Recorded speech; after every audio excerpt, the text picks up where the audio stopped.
जय मिथिला, हम नेहा झा और अपने सब देख रहा छी मिथिला मिरर।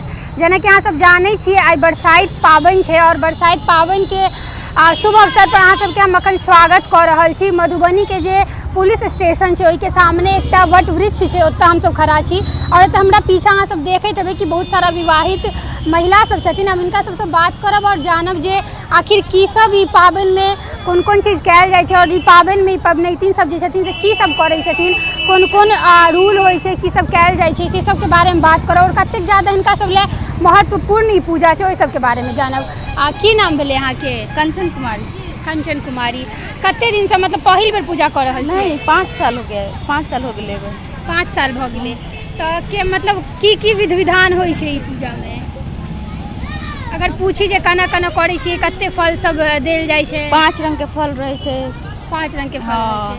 और केना करै छियै पूजा? मतलब नॉर्मल पूजा जेना होइ छै या किछु अलग कयल जाइ छै? नहीं, नया नया सब कुछ पहिरल जाइ छै, साड़ी लहठी चूड़ी हर एक चीज।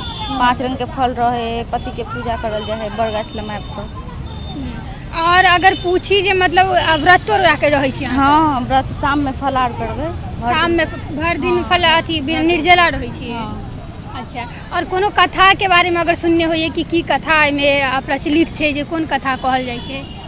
कथा तो याद नहीं है। कथा तो है वट सावित्री के कथा, लेकिन याद तो नहीं है। याद नहीं छै? याद नहीं। और की आगा वाला जे कल्चर जे लोग सब आबे वाला छथिन, आगा वाला पीढ़ी जे छथिन, हुनका की कह चाहबनि जे कते ज़्यादा कल्चर से जुड़ल रह के चाही? ई तो हमेशा से चलते आवे है और कोशिश करबे कि हमेशा चलते रहे।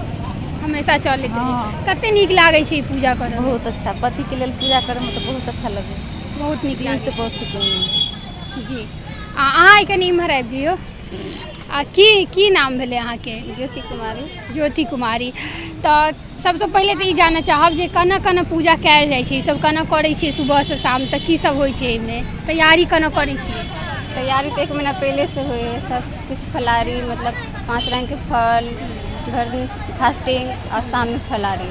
पूजा में की सब करै छियै? पूजा में वही फूल अगरबत्ती, 5 रंग के फल, चना चावल, बीच के पूजा। एहि सबके और नया नया कपड़ा सब पहिरल जाइ हाँ, छै? निखंड कपड़ा से। निखंड कपड़ा पहिरल छै। कते दिन से कऽ रहल छियै? 4 साल से। 4 साल से। और अगर साँझ में व्रत तोड़ल जाइ छै तऽ केना व्रत तोड़ल जाइ छै? साँझ में फल खा के, प्रसादी खा के। प्रसादी खा कऽ। और कोनो कथा अगर बुझल हुए जे की कथा छै, कि पीछा कोन रीजन छै, किया कयल जाइ छै? कथा के नहीं बुझल छै? यहाँ पंडिये जी नहीं रहे थे तो कथा की करते? अच्छा, पंडित जी नहीं रहे छै। हर बेर एते आबै छी पूजा कर ले? हाँ। ठीक छै। और किछु महिला सब छथिन, हम उनको सबसे बात करऽ के प्रयास करब और जानऽ के प्रयास करब कि आखिर की रीजन छै और किया ई पूजा जे छै से कयल जाइ छै। की नाम भेलै अहाँके? गुंजन कुमारी। कते साल से करै छियै ई पूजा? हम 2 साल से। 2 साल से। ई पूजा के मतलब कथा के बारे में अगर किछु बता सकी कि कोन कथा छै ई पूजा के पीछा, की रीजन छै? पूजा में पति लेल करे छै, कुमार लड़की नहीं कह सकै छै, यही है और बात। पति के लेल कयल जाइ छै ई पूजा? बहुत सावित्री अपना पति मतलब डेट क्या गया छलखिन तो वो अपना पति के मतलब लौलखिन अथी यमराज से, यही लेल कऽ रहल छथिन। एही लेल कयल जाइ छै। तो सुबह से शाम तक केना तैयारी करै छी अहाँ सब ई पूजा के? सुबह से शाम तक पूजा मतलब भऽ गेल तऽ जाके पति के पास मतलब यही पूजा पाठ केलक अपन। अच्छा, पतियों के पूजा पाठ करै हाँ छी? हाँ हाँ, प्रणाम उनाम बैठना उना हो के अच्छा। अपन शरबत उरबत पी सकै छियै। अच्छा, एक शरबत सब पी सकै छियै। फिर साँझ में फलाहारी कयल जाइ छै? हाँ, साँझ में फल फूल खायल जाइ छै। फिर नमक चीज नहीं खायल जाइ छै। नमक नहीं खा सकै छै। आगा वाला जे कल्चर आबै छै, आगा वाला जे पीढ़ी छै, हुनका सबके की कहऽ चाहबै जे कते ज़्यादा हुनका सबके ई चीज सबके कल्चर के फॉलो करऽ के चाही? कते ज़्यादा जे जते मतलब कह सकै छै ओते ज़्यादा हो। अहाँ सबके कते नीक लागै छै? बहुत सुंदर। बहुत सुंदर लागै छै।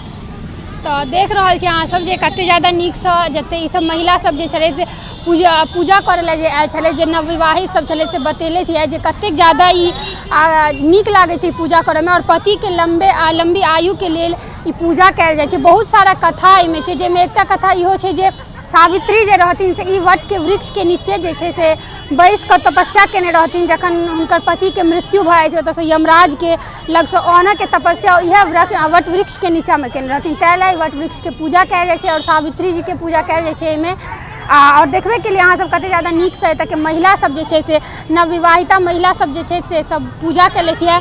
फिलहाल के लिए एतबे, मतलब मिलब कोनो और नया वीडियो में, ताबे तक के लिए अहाँ सब देखते रहू मिथिला मिरर। धन्यवाद।